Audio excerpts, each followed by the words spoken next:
अब हमारी नानी मौसी ठीक है कहती थी कि लालच करना बेटा बहुत बुरी बला, लालच करोगे तो मौत की घाट उतार दिए जाओगे। ये भैया ना तो कोनो स्टोरी है ना कोनो पिक्चर का सीन है, लेकिन असली की वारदात जब सुनोगे तो रोंगटे खड़े हो जाएंगे, माथे पसीना टपकने लगेगा। लालच करना छोड़ दोगे और तंत्र मंत्र विद्या के चक्कर में तो बिल्कुल नहीं पड़ोगे। दरअसल मामला उत्तर प्रदेश के बाराबंकी जिले सुबह थाना क्षेत्र का दिनेश अधिवक्ता हत्याकांड का बहुत बड़ा खुलासा किया गया। 48 घंटे के अंदर भैया सफल अनावरण कर दिया गया। अभियुक्तों को धर दबोचा है, आला कत्ल बरामद कर लिया गया है। थाने पर 11/12 की रात में एक सूचना आई थी कि कुमार द्वारा दर्ज कराई गई थी कि उनके पिता शाम को ये बता के गए थे कि अपने मित्र के यहाँ जा रहे हैं कुछ काम से और लौटे नहीं। तो इस संबंध में गुमशुदगी दर्ज करके रात में ही तलाश शुरू की गई थी।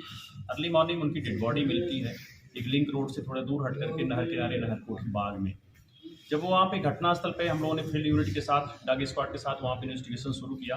हाँ, पुलिस लगातार छानबीन कर रही थी। पुलिस बकायदा एक साक्ष्य को बटोर रही थी, जैसे घटना स्थल से बाइक के निशान लेना और इनके साथ ही कुछ आम सबूत। उसके बाद परिजनों से जब पूछताछ करती है पुलिस तो कई और राज खुल करके आते हैं। जैसे पता चलता है कि दिनेश के मन में एक भ्रामक बातें चल रही थी। उसको लग रहा था कि हमको दबा हुआ खजाना कहूँ से मिलेगा, धरती फाड़ करके खजाना मिलेगा। और ये बात जब जब्बार को पता चलती है तो जब्बार कहता है हम तुमको खजाना दिलाएंगे, लेकिन उसके लिए तुमको हवन करना पड़ेगा हमारे साथ।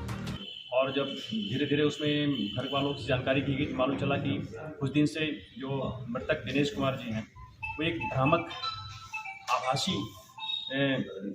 चीज़ों के शिकार थे कि उनको जल्दी ही कुछ बहुत बड़ी रकम मिलने वाली है और वो गड़ा धन कहीं से मिलने वाला है। इस बात की उन्होंने कहीं से जिक्र किया और उनकी इसी मानसिक दशा का फ़ायदा लेकर के जब्बार नाम का व्यक्ति जो बेसिकली रहने वाला जैतपुर थाना क्षेत्र का है और उसकी दूर से रिश्तेदारियाँ हैं वहाँ आना जाना था, इनके संपर्क में आता है। फिर इनके घर भी आना जाना हुआ और उसने कहा कि हम एक अनुष्ठान करेंगे जिसके तहत आपका गड़ा हुआ धन मिल जाएगा।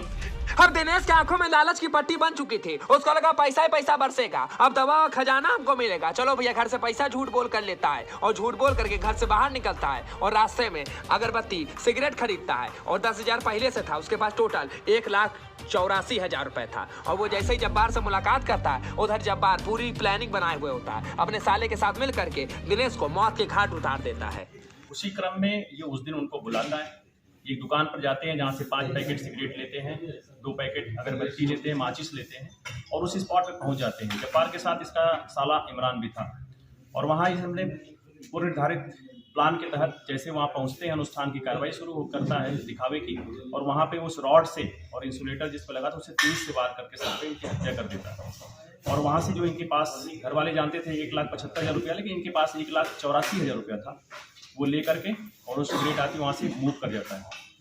अब जीजा साले बहुत होशियार बन रहे थे। उनको लग रहा था कि भैया हत्या कर डालेंगे दिनेश की, किसी को कानो कान खबर नहीं होगी और सारे सबूत को मिटा देंगे। मोबाइल फोन ले जाकर के जंगल में फेंक देंगे, पुलिस हम तक नहीं पहुंच पाएगी। लेकिन पुलिस विवेचना करती है और आखिरकार दोनों को धर दबोचती है। आला कत्ल भी बरामद कर लिया जाता है।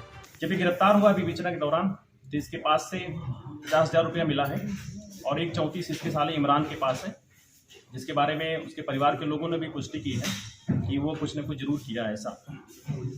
जब्बार की निशानदेही पर हम लोगों ने वो रॉड बरामद किया है जिससे उसे वार किया गया था और इनका मोबाइल लाके असंदरा थाना क्षेत्र में जगह फेंका था वो भी बरामद किया गया है। इससे घर से वो पैसा और आधार कार्ड भी मिला है, वो मोटरसाइकिल भी मिल गई है जो घटनास्थल पर गई थी, जिसके टायरों के वहाँ पे निशान थे, जिसके प्रिंट लिए गए थे वहाँ पे, वो उससे टायरों से मैच कर रहे हैं। तो हमारे लिए इस घटना में काफ़ी महत्वपूर्ण एविडेंस मिले हैं और इसमें 2 लोग शामिल थे, जब्बार और इसका साला इमरान। इसकी मोटरसाइकिल भी जो घटना में शामिल थी बरामद हो गई है। तो ये एक ब्लाइंड केस थी और इसमें टीम ने काफ़ी अच्छे लेके काम किया था और इसका अनावरण हुआ है और हमारे लिए इसमें बहुत सॉलिड एविडेंस है जिसका हम सजा भी करा पाए। बाराबंकी पुलिस की भैया तारीफ करनी पड़ेगी, बहुत बड़ा खुलासा किया गया है। आखिरकार भैया जीजा सालों को धर दबोचा गया और दिनेश को न्याय मिल गया। लेकिन दिनेश की भैया लालच ने उसकी जान ले ली। इस खबर से आप क्या सीखे? ये सीखिएगा अपनी जिंदगी में कि लालच कभी मत कीजिएगा, लालच बुरी बला होती है। देखो भैया वही चक्कर में दिनेश की जान चली गई। दिनेश तो चले गए लेकिन उनका परिवार पूरा बिखर गया। फिलहाल पुलिस ने बहुत बड़ा गुड वर्क और बहुत बड़ा खुलासा किया। ये स्टोरी से कुछ सीख लीजिए और सावधान रहिए, सतर्क रहिए, सुरक्षित रहिए और हमारी खबरें देखते रहिए। चैनल को सब्सक्राइब करना कतई मत भूलिएगा। शिव में हर जो खबर इससे मिलेगी। जाओ कमेंट करो, वीडियो शेयर कर डालो।